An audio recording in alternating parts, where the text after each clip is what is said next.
दाइ हो सौगात दाइ त्यो मित चाहिँ किन लाइन्छ किन लाइन्थ्यो भन्ने यसको आफ्नै सुरुवातहरू र आफ्नै कथाहरू होला। मित बुवा हुनुहुन्छ, मित हो भन्ने सुनेको छु, तर म आफूले चाहिँ नि कहिले पनि आउनु पाइनँ। अब हाम्रो पालासम्म अलिअलि हराउँदै मेरो विचारमा गएको त्यो मलाई फिल भएको छ। हाम्रो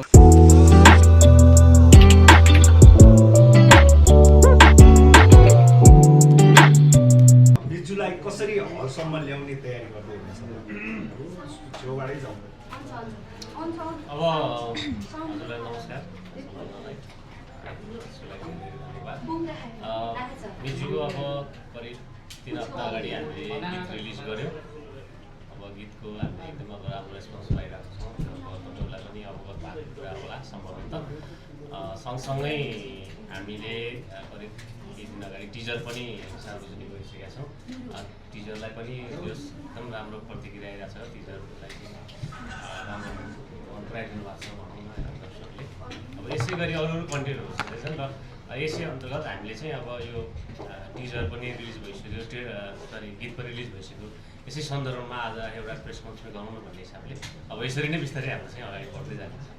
र जेठ 8 गति चाहिँ सबैले लगभग थाहा भएको कुरो फिल्म चाहिँ रिलिज हुँदैछ।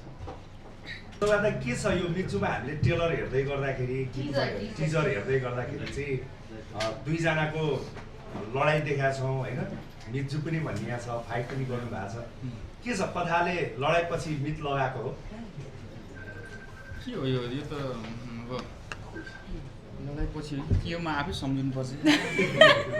कतिखेर मित लगाइयो भनेर फिल्म हेरौँ न त। यो त फिल्म नै त्यो सबभन्दा सजिलो त्यही हो। उत्तर जेठ कति गर्छ त्यो पनि सुन्नु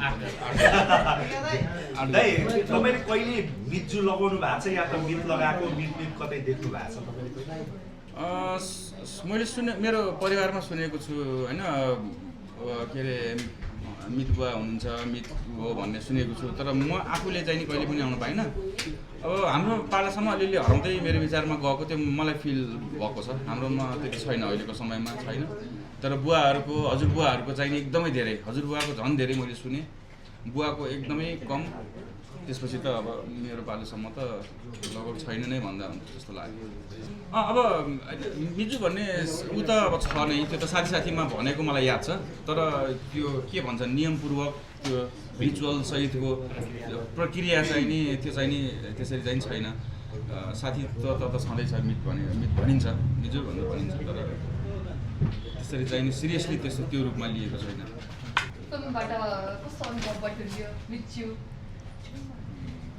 अब अनुभव त गजबै रह्यो है। निकै पहिला है अनिलले अथवा जनकले धेरै पहिला मलाई अनुबन्ध गरेका थियो। तर त्यति बेला समय परिस्थिति अनि हाम्रो आफ्नै मेच्युरिटी अथवा मेकिङको कारणले गर्दाखेरि हामीले त्यसलाई पोस्टपोन गरेको थियौँ। लामै पोस्टपोन भएको छ। अनि जुन प्रकारको यो चाहिँ विशेष गरेर यो मिजुको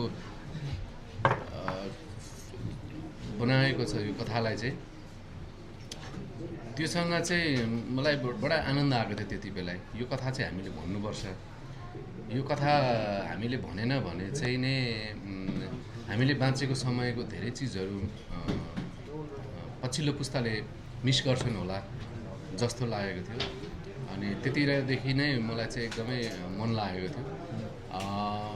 भनौँ न यो साल झुर्यो मेकिङ गर्नुको लागि। अब अहिले टिजर अथवा गीतमा देखिएका कुराहरू भन्दा पनि अलिकति अर्को ढङ्गको छ होला त्यो कथा। त्यो कथा चाहिँ मितको कथा जसरी भनेको छ सम्बन्धको कथाहरू हो। मित चाहिँ किन लाइन्छ किन लाइन्थ्यो भन्ने यसको आफ्नै सुरुवातहरू र आफ्नै कथाहरू होला। हजुरले जीवनमा रियल लाइफमा चाहिँ मित लाउनु भएको छ? छैन। अघि सौगातले भने जस्तो हाम्रो बेलासम्म आइपुग्दा त्यो आवश्यकता परेनन् होला। सायद हामीभन्दा अघिल्लो पुस्ताहरूले चाहिँ किनभने त्यो एउटा सम्बन्धको लागि सजिलोको लागि लाउँथ्यो होला जस्तो लाग्छ कि लेकतिरबाट तलतिर बेसीतिर झर्नुपर्ने अथवा एउटा गाउँदेखि अर्को गाउँमा अथवा नुन लिन जानुपर्ने अथवा आफ्नो उत्पादनहरूलाई परसम्म पुर्याउनुको लागि पनि त्यो एउटा पारिवारिक सम्बन्ध सधैँ त्यो गाउँसँगको त्यो ठाउँसँगको लागि एउटा गतिलो दरिलो सम्बन्ध बनाउनुको लागि सुरुवात त मित लायो होला नि त्यो प्रकारले। अर्को प्रकारको मितहरू चाहिँ धेरै झैँझगडाको भइसकेपछि पनि लागेको भन्ने छ। जस्तै टिजरमा हाम्रो सौगात र मेरो टिजरमा देखिएको जस्तै तरिकाले नि लागेका मितहरू छन् सम्बन्धलाई सुमधुर बनाउनको लागि। यो चाहिँ मैले सुने हो, तर मेरो मित बाउ चाहिँ हुनुहुन्थ्यो। तर त्यस पछाडि मैले चाहिँ नि लाउनु मेरो चाहिँ भएन त्यो मित। कुरो आएन लाउनुपर्छ त्यो पनि आएन। सायद मैले भने नि त्यो आवश्यकता परेन होला, त्यस कारणले चाहिँ त्यो भयो होला होइन। यहाँ हामी बोलिरहेका छौँ, पछाडि झन् ठुलो बोल्नु हुँदाखेरि चाहिँ गीत लगाउने यो मिजु फिल्मको जुन साइड जुराउन पनि तपाईँकै कारणले गर्दाखेरि निकै टाइम लाग्यो। तपाईँको धेरै सेड्युल प्याकका कारणले गर्दाखेरि मिजुले टाइम नै पाएन होइन फलोरमा जानलाई भन्ने एकदमै बेला बेलामा चाहिँ तपाईँको इन्टरभ्यू तपाईँको कुरोमा आइरहेको थियो। यसलाई चाहिँ कसरी मिलाउनु भयो, कतिको व्यस्तता छ अहिले? होइन, यो चाहिँ कस्तो थियो भने मैले भने करिब 8-9 वर्ष अगाडि नै होला हामीले जो जनक म र अनिल बसेर त मैले यही स्क्रिप्टमाथि चाहिँ यही स्टोरीमाथि चाहिँ काम गरौँ भनेर हामी भनौँ न लक गरेको। तर त्यो समय हामीले प्लानिङ गर्दै जाँदाखेरि स्क्रिप्टमा चाहिँ अलिकति त्यो भनौँ अथवा हाम्रै आफ्नै के अलिकति ढङ्ग पुगिरहेको थिएन, त्यसलाई होल्ड गरेर हामीले घर चाहिँ काम गऱ्यौँ त्यो बिचमा। अनि यो मिजुसम्म आइपुग्नुमा चाहिँ हो यसरी भइदियो कि केही चिजहरू चाहिँ मेरो लागि त्यो प्रोजेक्टहरू लगातार हुँदै गयो। अनि मैले भनौँ न हो यहाँ 2जना एक्टरहरू हुनुहुन्छ, उहाँहरू अथवा जति समय दिनुभयो मैले चाहिँ त्यो समय दिन सकिनँ। अरू धेरैजना एक्टरहरूले चाहिँ अलिकति लामो समय म अनसेटै पुगेँ भनौँ न, ढिलो गरेर पुगेँ। अलिक व्यस्तै थियो। त्यो व्यस्त हुनु एउटा हिसाबले फाइदा रहेछ, तर धेरै हिसाबले बेफाइदा पनि हो। एक्साइटेड हुनुहुन्छ, कतिको नर्भस हुनुहुन्छ? फर्स्टमा सबैजनालाई नमस्कार र नयाँ वर्षको धेरै धेरै शुभकामना। आज म अलिकति नर्भस छु किनकि यति धेरै क्यामेरा फेस नगरेको त होइन, तर यसरी एज एन एक्टर म कहिले पनि प्रेजेन्ट भएको थिएन। सो जति स्टेज सेयर गरे पनि जति क्यामेरा फेस गरे पनि त्यो नर्भसनेस चाहिँ जहिले पनि हुँदो रहेछ। आज अलिकति बढी छ, तर म त्यसलाई हाइड गर्ने कोसिस गर्छु। एक्सपिरियन्स चाहिँ मेरो के भनौँ, आई थिङ्क मिजु गरिसकेपछि चाहिँ मैले कति धेरै कुरा सिक्न पाएँ भन्नुभन्दा पनि कति धेरै कुराहरू सिक्नु बाँकी रहेछ भन्ने चाहिँ मलाई महसुस भयो। रमाइलो पनि भयो। कति धेरैजना दिग्गज कलाकारहरू हुनुहुन्थ्यो। अब अरू त छोडिदियो, हाम्रो दया दाई सौगात दाईसँगै स्क्रिन सेयर गर्नु पाउनु नै मेरो लागि एउटा सौभाग्यको कुरा हो। र अरू जो पनि हाम्रो को एक्टर्सहरू हुनुहुन्छ उहाँहरू पनि एकदमै धेरै ट्यालेन्टेड, एकदमै धेरै थिएटरको एक्सपिरियन्स बोकेको सबैजनाले चाहिँ मलाई एकदमै धेरै हेल्प पनि गर्नुभयो र एकदमै रमाइलो रह्यो एक्सपिरियन्स। मिजु गर्नुको कारण भन्नु भन्दा प्रोड्युसर दाई जनक दाई र हाम्रो डिरेक्टर अनिल दाईलाई म धेरै धेरै धन्यवाद फेरि पनि भन्न चाहन्छु, किनकि उहाँहरूले गर्दा नै आज म यो फिल्ममा अनुबन्धित के भनौँ जुडिन पाएँ। एज एन एक्टर म प्रेजेन्ट हुन पाएँ। यो मेरो लागि मौका जुराइदिनु भएकोमा धेरै धेरै धन्यवाद भन्न चाहन्छु। अनि मिजुको त मेन भनेको नै मलाई एक्चुली अनिल दाईले सुरुमा गर्नु अघि चाहिँ बाँकीको त्योभन्दा अगाडि नै प्रोसेस त थुप्रै थियो होला, दाईहरूको डिस्कसन थुप्रै भएको थियो होला, तर मलाई चाहिँ अनिल दाईले जो स्क्रिप्ट पहिला दिनुभएको थियो यस्तो यस्तो छ प्रोजेक्ट छ तिमी इन्ट्रेस्ट छौ भन्ने चाहिँ त्यो पोस्टर हेरिराख्दा चाहिँ के याद आउँछ तपाईँलाई? तपाईँ नै जस्तो देखिनु हुन त त्यहाँनिर। यहाँ चाहिँ म पनि आफै अचम्म पर्छु किनकि म आफै पहिला नर्भस थिएँ कस्तो हुन्छ होला। मैले त्यो पोस्टरमा हजुर आफू भन्दा नि हजुरको मम्मी जस्तो बढी देखिया छ।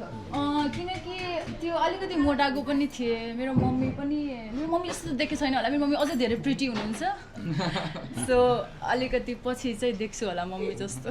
ठ्याक्कै मम्मी जस्तो देखिनु भएको छ कि त्यसमा कोसिस थियो नि होइन, अलिकति मोटाउने कोसिस त थियो नि। मोटाउने चाहिँ म 3-4 केजी चाहिँ मोटाएको थिएँ। 3-4 केजी चाहिँ नि बेसी त्यही भएर एकदमै धेरै मलाई त उहाँहरूले म पहिला एकदमै नर्भस थिएँ किनकि त्यो वर्कसपको बेलामा अब कति कुराहरू मबाट भइरहेको थिएन अनि उहाँहरूसँग एक्ट गर्दाखेरि चाहिँ यो मिलेन भने के हुन्छ होला मैले उहाँहरूले जस्तो गर्दाखेरि उहाँहरूले जस्तो गर्न सकेन भने चाहिँ सायद उहाँहरू रिसाउनुहुन्छ होला कि या फिर अफेन्ड हुनुहुन्छ होला कि भन्ने चाहिँ धेरै मलाई टेन्सन थियो तर त्यस्तो केही पनि भएन दुवैजनाले एकदमै केयरिङ हुनुहुन्छ अनि मलाई एकदमै हेल्प गर्नुभयो क्यारेक्टरमा डान्स भिडियो सुट गर्दाखेरि तपाईँले त्यस्तै फिल गर्नुभयो सौगात दाइले त्यस्तै फिल गर्नु भएर तेरियाले जस्तो गरेन भने तेरियाले गर्छ होला मलाई अलिक गाह्रै थियो डान्स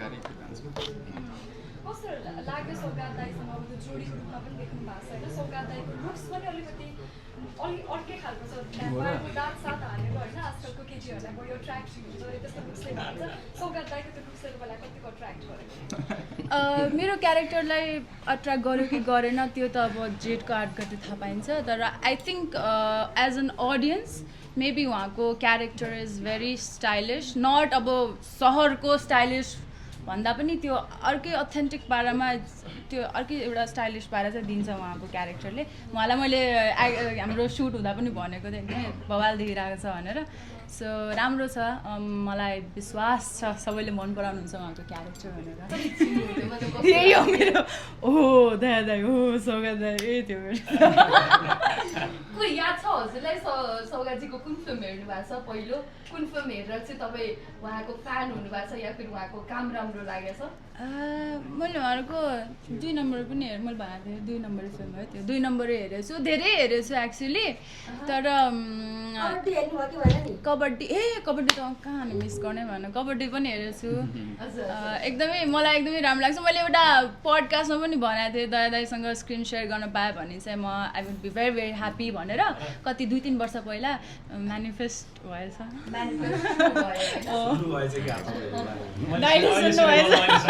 मैले भन्न चाहिँ भनेको थिएँ हाम्रो साइन गर्नु कति 1-2 वर्ष अघि होला भन्नु चाहिँ तपाईँले दया दाइलाई चाहिँ घर चाहिँ बनाएर लास्टमा किन मित लगाइदिनु भयो अब घर चाहिँ बनाउने त्यो एउटा कथाको चाहिँ माग थियो होला त्यति बेला समय परिस्थिति थियो होला अनि त्यसपछि अहिले आएर चाहिँ मित बनाउने चाहिँ त्यो समयको चाहिँ एउटा परिवर्तन चाहिँ त्यसरी चाहिँ मृत्यु हुनुभयो मृत्यु बनाइयो मित लगाइयो समयको खेल हो हाम्रो केही लाग्छ केही लाग्छ